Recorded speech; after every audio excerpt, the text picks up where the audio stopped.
नमस्ते। आप सभी से अनुरोध है कि कृपया हमारी चैनल को सब्सक्राइब करें, वीडियो को लाइक करके हमारी रीच बढ़ाएँ और वीडियो को बाद में शेयर भी करें। साथ ही आपको ये भी याद दिला दें कि हमारे जो मर्चेंडाइज़ स्टोर है अपना, उस पे बहुत सारे आपकी रुचि की वस्तुएँ उपलब्ध हैं। विशेषकर बटोगे तो कटोगे थीम की जो क्लोथिंग है, लाइन्स हैं, समर और विंटर दोनों वही। बात करेंगे एक बार फिर से वक़्फ़ की और बात जो वक़्फ़ की है वो आज की जो बात है वो बड़ी रोचक है क्योंकि आज सवेरे-सवेरे ये खबर चली है। वो खबर ये चली कि साहब कि वक़्फ़ बोर्ड आंध्र प्रदेश में एबॉलिश कर दिया गया और इसको लेके साहब अलग-अलग तरह की प्रतिक्रियाएँ आई और जो वस्तुतः बात ये थी कि भई देखिए वक़्फ़ बोर्ड जो है वो एबॉलिश तो हो नहीं सकता क्योंकि जब तक कि प्रेज़ेंट लॉ है, तब तक वो एबॉलिश कैसे होगा?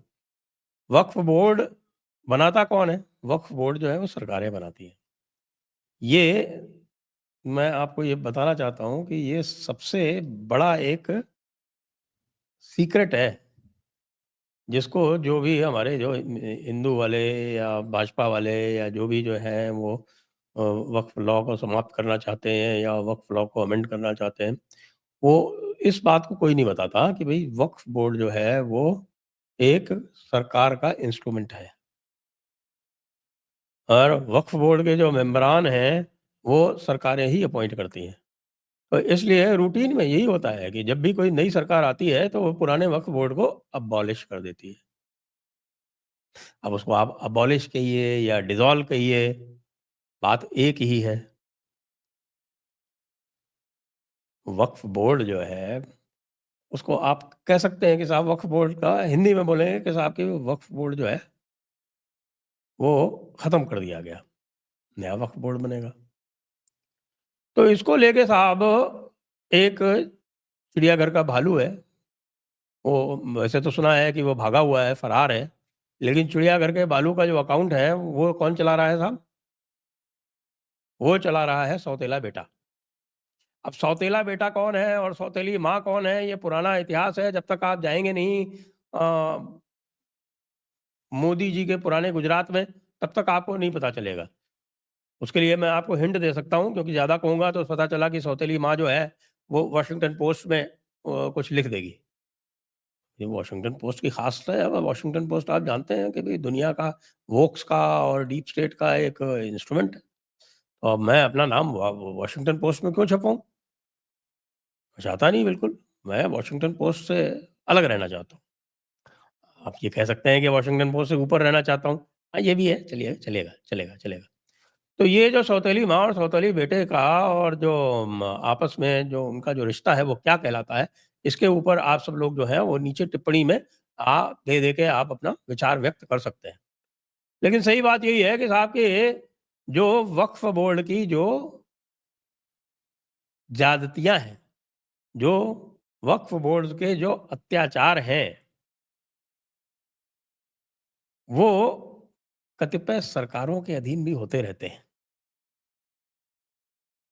यदि मान लीजिए कि सेंट्रल सुन्नी वक्फ बोर्ड उत्तर प्रदेश सेंट्रल सुन्नी वक्फ बोर्ड उत्तर प्रदेश कुछ इस तरह का कार्य करता है कि उदय प्रताप कॉलेज जो कि 1909 में जिसकी स्थापना हुई थी कि उसमें जो अपना हक दायर कर देता है, अपने वक्फ बोर्ड रजिस्टर में कुछ लिख लेता है, ये सब जो कार्य करता है, तो सेंट्रल सुन्नी वक्फ बोर्ड का जो चेयरमैन है या सेंट्रल सुन्नी वक्फ बोर्ड के जो मेंबरान हैं, वो किसने अपॉइंट किए? उत्तर प्रदेश सरकार ने। तो उत्तर प्रदेश सरकार में योगी जी के रहते हुए ऐसा कैसे है कि ये वक्फ बोर्ड जो पूरी तरह से सरकार के अंडर में आता है, उसने इस तरह का कार्य कर दिया? वो भी एक ऐसे कॉलेज में जो कि पूरे उत्तर प्रदेश में, विशेषकर पूर्वी उत्तर प्रदेश में सनातन धर्मावलंबियों की शान समझा जाता है। कैसे कर दिया?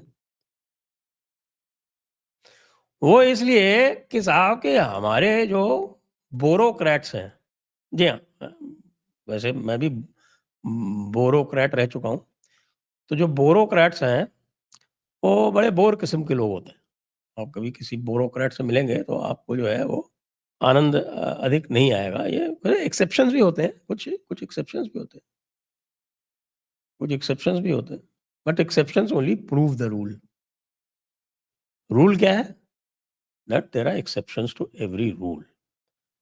तो इसलिए जो ब्यूरोक्रेट लोग हैं, उनकी जो शिक्षा दीक्षा हो रखी है और उनकी जो ट्रेनिंग होती है मसूरी एकेडमी में, और इसमें जो है मैं आपको कहूँगा कि इसमें आप ये देखेंगे कि ये जो ट्रेनिंग होती है, ये जितनी भी इस तरह की एकेडमी है, चाहे ब्यूरोक्रेट्स की हों और चाहे मिलिट्री एकेडमीज़ भी हों, वहाँ पर वही घिसा-पिटा सेक्युलरिज़्म पढ़ाया जाता है, जिस सेक्युलरिज़्म में ये माना जाता है कि भई हिंदू धर्म जो है, वो तो अंधविश्वास है, लेकिन बाकी जो धर्म हैं, उनकी रिस्पेक्ट करनी चाहिए।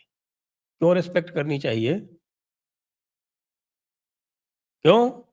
यदि ये कहें कि साहब कि इंसान जो है उसको एक अदृश्य शक्ति का गुलाम होना चाहिए, उसकी तो रिस्पेक्ट करनी चाहिए। और यदि एक धर्म ये कहे कि पितु मातु सहायक स्वामी सखा, तो वही एक नाथ हमारे हो, यानी कि जो अपने आराध्य को या परम सत्ता को या तत्व को वो पिता, माता, सहायक, सहायक यानी कि ईश्वर आपका सहायक भी हो सकता है, स्वामी भी हो सकता है, सहायक भी हो सकता है, खाली गुलाम नहीं हो सकता। तो जो एक विचारधारा जो ये कहती है, वो तो अंधविश्वास है, लेकिन जो कहती है गुलाम हैं आप, वो भाई सेक्युलरिज़्म है। हम जो हैं एक आसमान वाले के आसमान वाले के अब आसमान कहाँ है? आपने यदि विज्ञान पढ़ा है तो आपको पता है कि भई आसमान क्या होता है? आसमान केवल शून्य होता है। शून्य की सत्ता आपको केवल हिंदू धर्म, सनातन धर्म में ही बताई जाती है और कहीं नहीं बताई जाती। बाकी जगह ये बताया जाता है कि साहब की एक फ्लैट अर्थ है। जी हाँ, फ्लैट अर्थ है। और ये केवल इस्लाम में नहीं पढ़ाया जाता, ये क्रिश्चियनिटी में भी पढ़ाया जाता है। फ्लैट अर्थ है। फ्लैट अर्थ के ऊपर साहब जो है वो एक आसमान टाँग दिया गया है। वो आसमान जो है हवा का गुब्बारा है या छत है, वो छत की तरह बताया जाता है। और इतना बड़ा अंधविश्वास होते हुए भी जो फ्लैट अर्थ सोसाइटी वाले हैं, वो कहते हैं कि साहब कि वो सुपीरियर हैं। उनकी किताबों में लिखा है कि वो सुप्रीमेसिस्ट हैं। ख़ैर वो मैं आपको ये बता रहा था कि मुख्य मुद्दा ये था कि सरकारें जो हैं, वो भारतीय जनता पार्टी की होते हुए भी ऊपर से नीचे तक आप उधर से चलेंगे तो देखेंगे आप, अरुणाचल से लेके अरुणाचल ले लीजिए, असम ले लीजिए, जहाँ डायरेक्ट बीजेपी की सरकार है, केवल वही बता रहा हूँ। अरुणाचल ले लीजिए, असम ले लीजिए और बिहार भी वैसे तो मानी जानी चाहिए क्योंकि मेजॉरिटी वहाँ बीजेपी की ही है। उसको ले लीजिए, उत्तर प्रदेश ले लीजिए, बिहार में सरकार किसकी है? भाजपा समर्थित ही है ना, मेजॉरिटी भाजपा की ही है ना। तो वहाँ फतवा में जो वक्फ बोर्ड ने ज़्यादती की, तो ऐसा दिखाया जाता है जैसे कि वक्फ बोर्ड जो है वो कोई इंडिपेंडेंट बॉडी है, भई सरकार के अंडर में है, सरकार क्या कर रही है ये बताइए? सरकार की क्या ओवरसाइट है वक्फ बोर्ड के ऊपर? सरकार को अधिकार है भई। उत्तर प्रदेश में किया ना अभी, नियमावली बना दी उन्होंने, रूल्स बना दिए। रूल्स बनाने का अधिकार सारी सरकारों को है, क्यों नहीं बनाती वो रूल्स? आंध्र प्रदेश में सरकार ने अपनी शक्तियों का उपयोग करते हुए जो पुराना वक्फ बोर्ड था उसको डिसॉल्व कर दिया, अब नया वक्फ बोर्ड बनाएँगे। और वहाँ पवन कल्याण जी बैठे हुए हैं। इसलिए जो नया वक्फ बोर्ड बनेगा उसमें आप देखिएगा कि उसकी जो संरचना होगी वो पूरी तरह से जो सरकार चाहती है उस तरह बनेगा, वहाँ पे नियमावली भी लागू होगी। वक्फ बोर्ड के जो नियम हैं उनको बनाने का अधिकार सारी राज्य सरकारों को है, जो वो उपयोग में नहीं लाती। महाराज जी ने, बाबा जी ने, योगी जी ने उपयोग में लाया और वहाँ पर ये कर दिया कि भैया कौनो आप जहाँ जाओगे, तो 1952 के रिकॉर्ड में अगर वक़्फ़ नहीं दर्ज है, तो आप उसको वक़्फ़ बाय यूज़र कह के कुछ नहीं कर सकते। ओनरशिप चाहिए। ये जिंदल साव वाले केस में सुप्रीम कोर्ट ने भी 2022 में पूरी तरह से स्पष्ट कर दिया है। सुप्रीम कोर्ट की तो मान लो, वक्फ बोर्ड वालों, सरकारों, सारे के सारे अपने नियम बना के उसमें ये तो लिख दो कि भाई ये जिंदल 100 का जो केस है जिसमें लिखा है कि साहब की ओनरशिप डॉक्यूमेंट आवश्यक है, ये लागू होना चाहिए। नहीं तो ये जो चिड़ियाघर का भालू है, वो बकवास करेगा कि नहीं, नहीं, नहीं, अबॉलिश नहीं किया, डिसॉल्व किया है।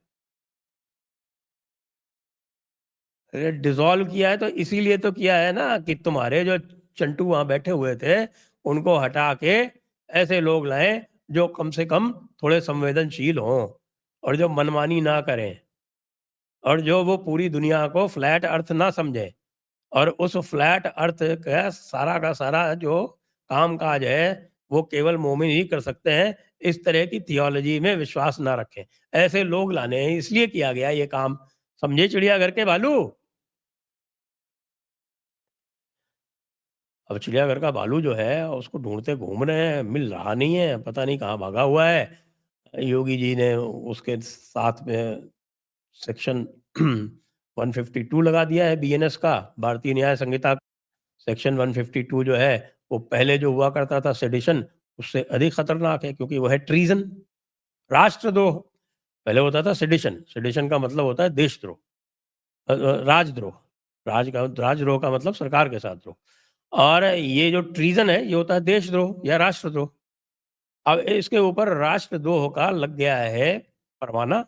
वो इसलिए लग गया है क्योंकि जो शिकायत की थी, वो उदिता त्यागी जी ने की थी और उदिता त्यागी जी की जो कंप्लेंट थी, उसके ऊपर इसको पूरा का पूरा जो इसका कच्चा चिट्ठा था, उसको पूरा स्टडी किया गया। केवल वो जो स्पेसिफिक कंप्लेंट थी उसको नहीं किया गया। एफआईआर का दायरा जो है वो इन्वेस्टिगेटिव ऑफिसर के पास, इन्वेस्टिगेशन ऑफिसर के पास, आईओ के पास ये पावर होती है कि वो पूरा उसको देख सके। तो उसने जब उसको पूरा अध्ययन किया तो पता चला कि ये तो राष्ट्रद्रोही है। तो इसमें राष्ट्रद्रोह की भी धाराएँ लगा दी गई।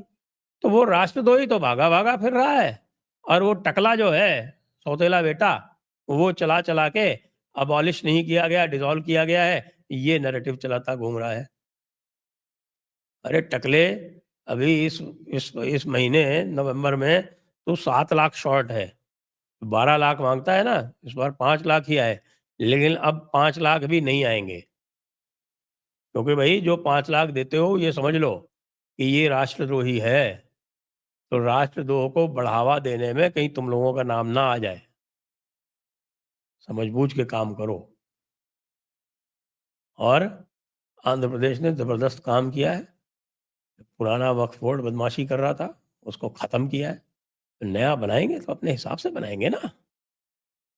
हर सरकार के पास ये पावर है, भारतीय जनता पार्टी की सरकारों, आप भी ध्यान रखो भाई, ये वक्फ बोर्ड को निरंकुश मत होने दो, या कि आपको नैरेटिव बनाना है, अमेंडमेंट बिल वैसे ही पारित कर दो। काहे को ये सारा नैरेटिव-वैरेटिव बनाना है? पब्लिक में पूरी तरह से आक्रोश है, पब्लिक पूरी तरह से आपके साथ है। यानी पब्लिक के साथ-साथ तो आपके देख लिया आपने यहाँ पे कि आपकी टीडीपी भी आपके साथ है, नहीं तो ये काम थोड़ी करती है वक्फ बोर्ड के साथ। उन्होंने आपको संदेश दिया है। संदेश ये दिया है कि फटाफट पारित करो भई, देर मत करो। वक़्फ़ अमेंडमेंट बिल तुरंत पारित करो। ज़रा-सी भी देरी जो है, अब आपकी जो इतनी प्रतिष्ठा बढ़ी है, उसमें कमी ला देगी। जय हिंद, जय भारत, वंदे मातरम।